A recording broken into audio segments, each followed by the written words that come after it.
दोस्तों सबसे पहले आप इस वीडियो को लाइक कर दीजिए क्योंकि बाद में आप लाइक करना भूल जाते हैं, तो प्लीज वीडियो को टक से लाइक कर दें। दोस्तों आज हम आपको बताने वाले हैं सूर्य देव को जल चढ़ाते समय आपको कुछ गलतियां नहीं करनी चाहिए। दोस्तों सूर्य आदि है, सूर्य अनंत है, सूर्य प्रमुख ईश्वर है, सूर्य प्रमुख ग्रह है और सूर्य सभी ग्रहों का स्वामी है। दोस्तों जब हमारी कुंडली के अंदर सूर्य ग्रह का सबसे मजबूत स्थिति के अंदर होता है तो समझ लीजिए कोई भी आपका बाल बांका नहीं कर पाएगा और सूर्य देव की असीम कृपा जब आपके ऊपर होगी तो समझ लीजिए आप प्रकृति साक्षात आपके साथ होगी। प्रकृति की वजह से आप कभी भी पीछे मुड़कर नहीं देखेंगे। निश्चित तौर पर आपकी हर क्षेत्र हर कार्य के अंदर जीत होगी।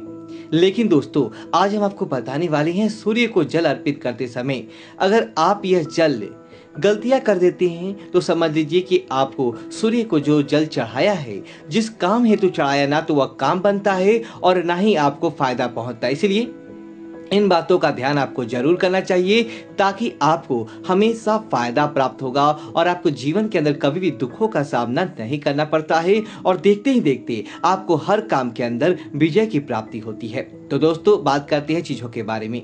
दोस्तों सबसे पहली इस बात का ध्यान रखिए कि सूर्य देव को सुबह 8-9 बजे के बाद जल नहीं चढ़ाना चाहिए।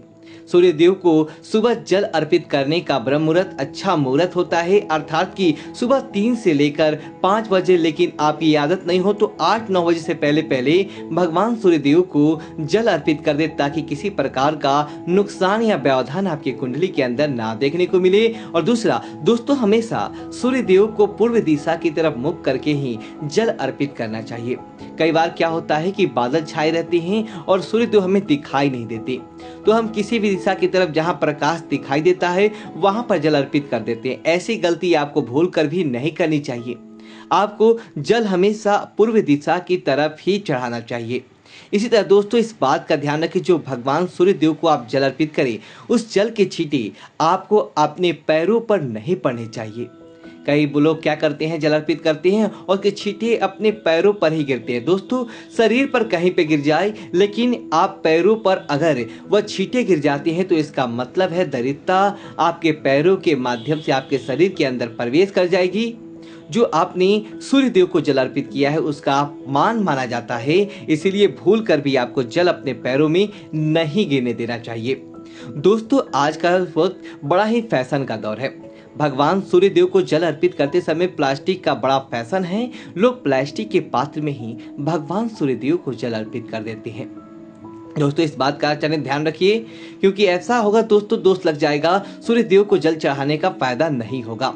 भगवान सूर्य देव हमेशा एक तांबे के लोटे में ही जल चढ़ाएं। तांबे का लोटा नहीं है तो आप पीतल का ले लें, लेकिन उसके अलावा किसी भी अन्य धातु यहाँ तक सोने चांदी का भी आपको नहीं लेना चाहिए। जितना ज्यादा तांबे का फायदा होता है उतना किसी भी धातु के साथ फायदा देखने को नहीं मिलता है।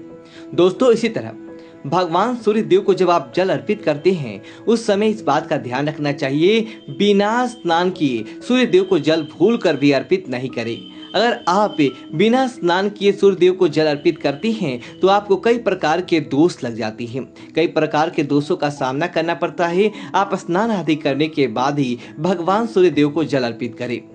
दोस्तों इसी तरह बात ध्यान रखिए जब भी आप सूर्य देव को जल अर्पित करते हैं उस समय आपको काला कपड़ा पहनकर जल अर्पित नहीं करना चाहिए। काला कपड़ा क्या करता है, सूर्य देव की रोशनी को सोखता है, उसके बाद आपके शरीर पर नहीं लगने देता है।